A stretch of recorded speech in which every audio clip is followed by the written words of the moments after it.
Assalamualaikum warahmatullahi wabarakatuh. Salam dan bahagia. Perkenalkan, nama saya Every SPD NPD, calon guru penggerak angkatan 6 yang berasal dari SMK Negeri 1 Lubuk Linggau. Pada kesempatan ini saya akan mewawancarai kepala sekolah tempat saya mengajar, yaitu Bapak Sunardi MPD. Dalam beliau mengambil suatu keputusan di sekolah ini sebagai seorang pemimpin. Terima kasih Pak. Assalamualaikum Pak. Waalaikumsalam warahmatullahi wabarakatuh. Apa kabar Pak Ferry? Alhamdulillah sehat Pak. Ya. Bapak sehat? Alhamdulillah sehat semuanya ya. Gimana kira-kira ada yang perlu dibantu terkait dengan program guru penggerak? Saya dengar Pak Ferry ini sudah masuk sebagai nominasi ya terkait dengan guru penggerak di SMK Negeri 1 Lubuk Linggau. Bahkan saya dengar baru satu-satunya nih. Iya. Untuk yang di sekolah kita baru satu, saya sendiri Pak. Silakan. Baik Pak. Pada kesempatan ini saya akan mewawancarai Bapak selaku pemimpin di sekolah SMK 1 Lubuk Linggau ini. Tentunya kita sama-sama tahu bahwa dalam mengambil suatu keputusan itu kita harus memperhatikan dilema etika maupun bujukan moral. Ya. Nah, yang perlu saya tanyakan, bagaimana Bapak dapat mengidentifikasi kasus-kasus yang merupakan dilema etika atau bujukan moral tersebut, Pak? Iya. Terima kasih Pak Every terkait dengan modul mungkin yang Pak Every pelajari, salah satunya berbicara tentang dilema etika. Ya. Yang saya tahu terkait dengan dilema etika adalah bagaimana seorang pemimpin mengambil keputusan terkait dengan benar dan salah yang dihadapi pada kasus-kasus baik pada siswa baik pada guru yang ada di SMK. Ya. Terkait dengan dilema etika, karena konsepnya itu berbicara tentang regulasi, Ya. maka di dalam regulasi itu pasti ada nilai-nilai luhur, Ya. nilai-nilai baik yang memang harus ditaati dan harus dipatuhi bagi seorang pemimpin dalam pengambilan sebuah kebijakan dan sekaligus pengambilan sebuah keputusan. Nah, bagaimana terkait dengan dilema moral yang ada? Saya kebetulan kurang lebih sekitar 4 bulan di SMK Negeri 1. Nah, di sana ketika kita akan mengambil sebuah langkah, misalnya Pak Ferry memiliki strategi kasus begini. Misalnya Pak Ferry pada hari ini mengajar dengan jam yang begitu penuh. Ya. Misalnya jam 1, jam kedua sampai ke jam ke-8 Jam terakhir ya. Ya. Tiba-tiba ada telepon keluarga yang masuk misalnya begitu kan. Pak, si ibu sakit, hari ini saya bawa ke rumah sakit misalnya begitu. Apakah mungkin kira-kira Pak Ferry akan tetap mengajar ketika mendengarkan telepon itu dari Terjadi dilema di situ itu kan kan? dilema. Dilema, Itu ya. terjadilah sebuah Kedua-duanya benar semua tuh, benar ketemu benar ya. Iya. Jadi kalau saya mengajar juga konsepnya benar, kalau saya meninggalkan ini juga konsepnya benar, tapi sesuatu yang benar dengan yang benar tadi kita diadu belum tentu benar. Belum tentu benar. Karena itulah situasinya. Nah, ketika terjadi seperti itu, dilema etika yang saya ambil adalah tingkat kepentingan. Jadi kalau KBM mungkin besok ada waktu yang harus diperbaiki. Prosesnya adalah proses remedial karena ditinggalkan dengan dilema tadi. Tapi kalau kesehatan ini mau tidak mau, Pak Every juga sebagai ASN, juga sebagai PNS yang mau tidak mau bertanggung jawab Ya, atas sebagai keberlangsungan kepala profesi rumah tangga juga dan tadi. juga sebagai kepala rumah tangga yang itu saya katakan berulang, kedua-duanya benar. Jadi inilah saya kebetulan keliling kok menemukan jam kosong. Ternyata itu jam Pak Ferry misalnya di situ. Saya tidak boleh marah-marah begitu saja. Ini jam kosong tidak boleh saya bilang-bilang kok begini proses belajar, saya tidak boleh seperti itu. Kalau mau bicara dengan saya, Iya, kelas ini. kira-kira begitu. Saya harus secara pelan-pelan, perlahan menemui guru piket. Saya tanya dulu, inilah regulasinya. Iya, iya. Kira-kira kok jam kelas itu ada yang kosong, kemana kira-kira? Aku yakin Pak Eferi sebagai guru penggerak yang bisa menggerakkan, pasti prosedur ini walaupun terburu-buru tidak ditinggalkan. Paling tidak titip dulu. Dijalankan, ya. Jadi saya selaku pimpinan melihat, oh ternyata ini tingkat kepentingannya. Nah, ketika seperti itu sudah dijalankan dengan baik, proses belajarnya juga sudah baik, hanya permasalahannya ibunya yang sakit tadi. Iya. Besok kan ada hari berikutnya tuh. Iya, iya. Nah, Pak Ferry, terima kasih. Kebetulan di beberapa bulan yang lalu, Pak Ferry, saya lagi ada tamu nih. Iya, iya. Lagi ada tamu di ruang kepala sekolah. Saya dipanggil oleh staf BK. Jadi guru BK, karena memang mau tidak mau terkaitannya dengan karakter. Itu BK memang berperan secara aktif pada waktu itu. Ada sebuah kasus, ini saya berikan contoh kasus. Iya, kasus. Jadi anak ini diberikan informasi kepada gurunya, begitu melawan. Iya, iya. Dalam arti melawan dalam bahasa dan bahkan melawan dalam gerakan yang di dalam ruang itu. Sehingga teman-teman guru BK dan wakil itu sampai mungkin bingung mengatasinya. Wali murid tidak mau diajak ke ruang kepala sekolah. Ternyata ada pura rasa ketakutan ketika masuk ke ruang kepala sekolah. Berbeda dengan guru penggerak. Kalau guru penggerak masuk ke ruang kepala sekolah kan harus mencari solusi kan begitu kan. Akhirnya saya yang harus datang ke sana. Itulah kaitannya dengan langkah-langkah yang salah. Jangan memaksakan orang ketika orang itu tidak memiliki kemampuan. Jadi saya pergi ke sana, saya sampaikan ada apa permasalahan. Tempatkan duduk permasalahannya secara mandiri, secara baik-baik. Masing-masing berikan informasi, kita dengarkan dulu. Setelah kita dengarkan, nanti kita ngambil kesimpulan. Oh, kalau seperti ini yang harus kita lakukan, Haji Guna, terkait dengan apa yang diberikan dari Bapak dan Ibu guru, termasuk guru BK di sini, sebenarnya tidak ada guru yang salah dalam memberikan pendidikan. Tolong Ibu, saya bilang sebagai wali muridnya, tolong Bapak juga sebagai wali muridnya, camkan dari apa yang saya sampaikan. Sekali lagi saya sampaikan, tidak ada guru yang memberikan pendidikan bagi siswanya itu jelek. Saya bilang gitu. Akhirnya saya bilang, kalau memang tidak mau untuk diselesaikan masalah ini secara baik-baik, kita ada regulasi, kita ada aturan. Ini kalau bisa diselesaikan secara kekeluargaan. Artinya berilah kepercayaan kepada kami pihak sekolah, terutama kehadiran kami sebagai kepala sekolah di ruang ini.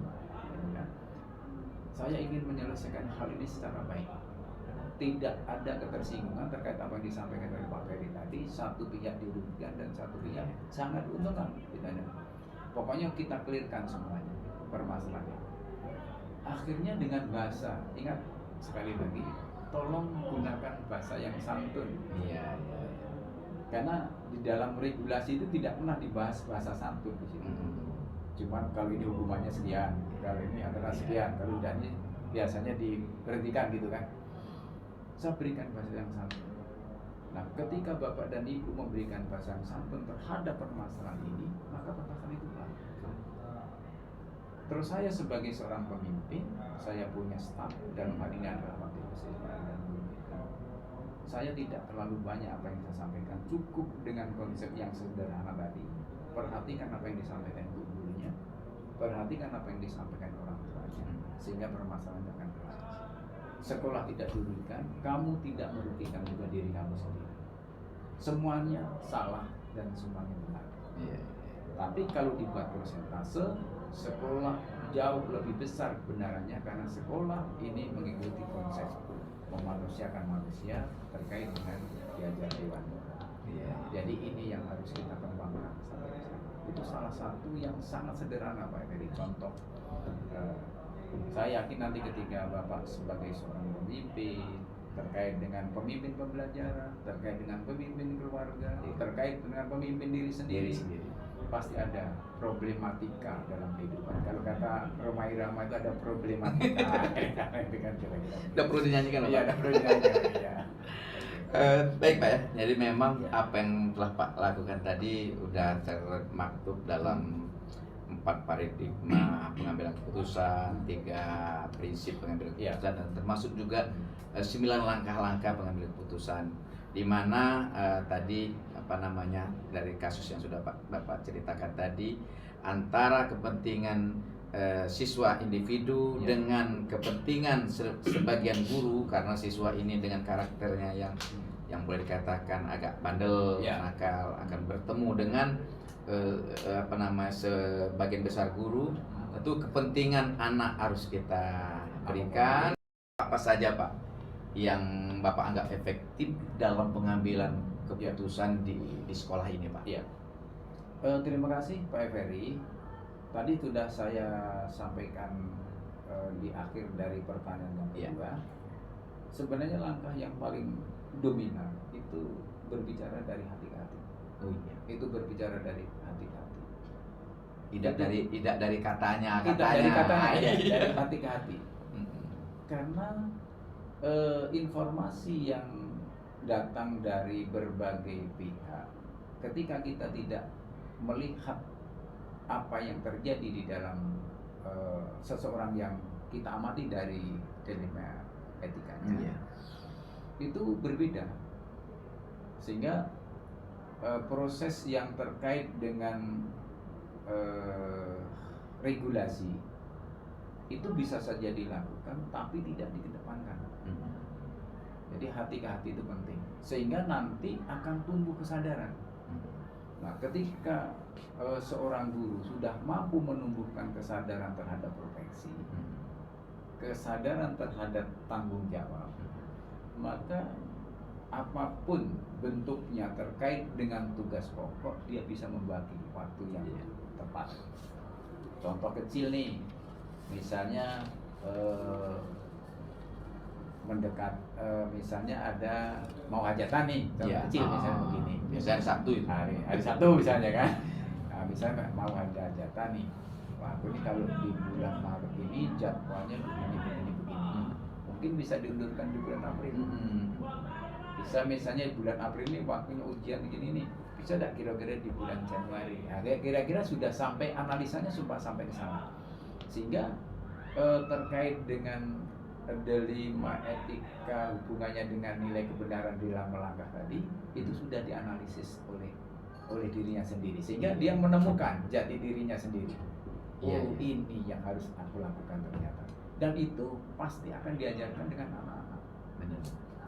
Bahkan akan diberikan pembelajaran yang sangat penting ini kepada teman-teman guru, karena Bapak juga memiliki komunitas dari guru penggerak, rekan-rekan sejawat gitu ya. Rekan-rekan sejawat, ada komunitas juga mungkin dari platform mengajar, kira-kira begitu. Yang tentunya juga langkah-langkah yang harus kita ambil, misalnya dari regulasi yang ada itu tetap kita lakukan. Jadi walaupun dari hati ke hati, regulasi tetap kita lakukan, namun tidak dikedepankan begitu. Tapi kalau terkait dengan permasalahan yang begitu rumit dan begitu kompleks, memang harus kita lari pada regulasi. Kalau kita sudah berikan informasi A, sudah kita berikan informasi B, maka tadi saya katakan, nanti ketika kita menjadi seorang manajer, seorang pemimpin, maka jangan ditinggalkan buku pembinaan bagi teman-teman. Karena di dalam buku pembinaan itu sangat banyak sebenarnya permasalahan yang dia bisa ungkapkan, yang sifatnya ketika jadi pemimpin harus mampu dan bisa menjaga kerahasiaan terhadap pembinaan. Tidak perlu dipublikasikan. Tidak harus dipublikasikan. Nah, itu termasuk dari dilema ini. Jadi menatakan itu benar dan menyatakan itu salah, itu dari kedua pihak. Kalau sesuatu yang memang ini harus dijalankan kedua-duanya, maka kalau ibarat perjalanan itu bagaikan rel, dia akan bertemu kan, tapi tetap dia mengantarkan kita pada tujuan. Nah, kira-kira banyak. Itulah konsep Ki Hajar Dewantara. Jadi Ki Hajar Dewantara itu sebenarnya intinya bagaimana memanusiakan manusia. solusi. Iya. Bagaimana regulasi yang sudah diatur sedemikian rupa dengan dasar hukum yang begitu banyak yang mungkin tidak bisa kita jelaskan, tapi intinya bagaimana memanusiakan manusia. Iya. Jadikanlah sekolah ini menjadi taman, jadilah keluargamu menjadi surga. Iya. Karena disitulah sebenarnya unsur kedamaian bagi seorang guru penggerak. Iya. Kira-kira. Benar Pak, banyak sekali yang Bapak sampaikan tadi yang begitu bermanfaat bagi saya. Dan memang Pak, dalam kita mengambil keputusan itu kan ya jelas kita tidak akan bisa menyenangkan semua pihak. Betul. Tidak bisa. Betul. Tentu ada pihak yang merasa Dirugikan. disenangkan, ada merasa. Nah, bagaimana Bapak menyikapi tantangan tersebut Pak dalam Ya. dilema etika itu Pak? Ya. Artinya individu dengan kelompok ini. Ya, betul. Tapi dengan kebijakan yang diambil, Ya. ternyata Bapak dapat mengatasi hal tersebut. Alhamdulillah. Itu Ya. salah satu yang telah Bapak ceritakan, mengambil keputusan dengan langkah-langkah dilihat dari dilema etika maupun bujukan moral. Terima kasih Pak. Jadi Oke, Pak Ferry, terima kasih. Bapak sudah menggambarkan apa yang Iya. Bapak lakukan selaku seorang pemimpin Ya. di sekolah ini, ya, sebagai manajerial, Ya. sebagai pemanage bagi administrasi sekolah ini maupun juga Ya. pemimpin bagi Pembelajaran. guru-guru yang lainnya. Oke. Mungkin Sebelum ditutup Ya. oleh Pak Ferry, saya akan titip pesan Ya. satu konsep yang sangat berat. Satu sisi memang di dalam dilema etika ini kita adalah api menaras. Jadi ketika kita banyak berhubungan dengan Iya. publik, terkait juga dengan profesi, terkait juga dengan lingkungan sosial. Apapun pekerjaan yang diberikan kepada kita, itu tolong dapat diselesaikan dengan baik. Maka prinsipnya laksanakanlah bekerja itu secara cerdas, menggunakan pola pikir yang sesuai dengan pengembangan daripada bagaimana mengentaskan dilema etika yang terkait dengan permasalahan yang kita hadapi. Iya. Jadi artinya segala sesuatu terkait mengambil keputusan benar dan salah, Iya. itu laksanakan berdasarkan logika dan akal. Sehingga kita berpikirlah atau bekerjalah dengan cerdas. Iya. Itu yang pertama. Yang kedua, karena tugas-tugas yang kita berikan terkait dengan Pak Ferry sebagai guru penggerak, Pak Ferry sebagai ASN, Yeah. Pak Ferry sebagai anggota masyarakat, Pak Ferry juga sebagai kepala keluarga. Tentunya banyak hal-hal yang harus diselesaikan. Yang kadang-kadang sering Yang berbenturan. kadang-kadang bisa berbenturan waktu. Iya benar. Untuk itu laksanakan bagaimana membuat waktu itu sangat efektif. Iya. Sehingga mampu untuk bekerja tuntas sesuai dengan jadwal yang ditentukan. Anggap saja kita nih menjalankan sholat 5 waktu. Pak. Iya. Zat. Jadi kalau sudah waktunya sholat zuhur, ya laksanakan zuhur. Iya, iya benar. Kira-kira waktunya sudah sholat asar, laksanakan sholat asar. Jangan ditunda-tunda lagi. Dan ya. jangan ditunda-tunda Pas lagi. sholat Ya. asar belum selesai, udah datang sudah Ada maghrib. maghrib ini. lagi. Itu artinya bekerjanya tidak tuntas. Tidak tuntas. Jadi anggap saja dalam pekerjaan kita ini bagaikan kita menjalankan Sholat perintah. Ya, perintah Allah dalam hal ini menjalankan sholat 5 waktu. Nah, setelah itu dari pola pikir yang cerdas dilaksanakan dengan tuntas sesuai dengan jadwal dan waktunya, maka kita sebagai manusia tentunya kehidupan kita ini tidak hanya di dunia saja, Yeah. ada mungkin di akhirat. Kita ridho dari Allah Subhanahu Wa Taala, maka laksanakanlah bekerja ikhlas. Apapun yang dilakukan dengan keikhlasan, termasuk Pak Ferry yang melakukan belajar siang malam Yeah. terkait dengan penyelesaian modul di guru penggerak ini, kalau kita ikhlaskan, insya Allah jadi ladang pahala. Benar. Mungkin itu saja sebagai konsep sederhana Terima kasih. yang kami sampaikan kepada Pak Ferry. Mudah-mudahan ke depan apa yang dilaksanakan ini betul-betul menjadikan guru bagi kita terkait dengan pengalamannya. Karena kata orang, guru yang baik itu adalah pengalaman yang berharga. Iya. Jadi ketika memiliki pengalaman yang Pengalaman baik, itulah guru yang itulah baik. menjadikan guru yang terbaik Iya. bagi kita. Mungkin itu saja. Terima kasih. Pak Ferry. Sama-sama, Pak. Wassalamualaikum warahmatullahi wabarakatuh. Waalaikumsalam warahmatullahi wabarakatuh. Hmm.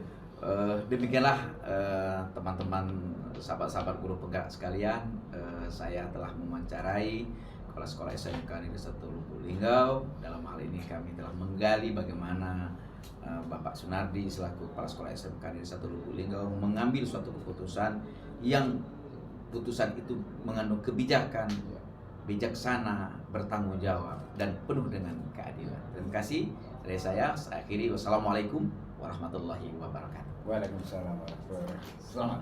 Ya.